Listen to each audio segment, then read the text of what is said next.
நம்ம இந்த வீடியோவில் அட்லாண்டிக் மற்றும் பசிபிக் கடலோட வித்தியாசம் என்ன அப்படின்னு தான் பார்க்க போகிறோம்.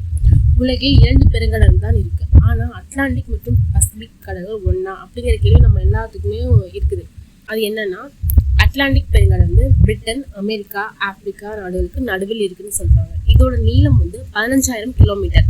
இதோட ஆழம் வந்து சுமார் 8,500 மீட்டர்னு சொல்கிறாங்க. அதே பசிபிக் பெருங்கடல் எடுத்துக்கிட்டோம்னா, உலகத்திலேயே அதிகபட்ச பரப்பளவு கொண்ட ஒரு கடல் வந்து பசிபிக் பெருங்கடல். அமெரிக்கா, ஆசியா, ஆஸ்திரேலியா நாட்டுக்கு நடுவில் இருக்கு. இதோட ஆழம் வந்து சுமார் 11,000 மீட்டர். இது அதாவது என்னன்னா,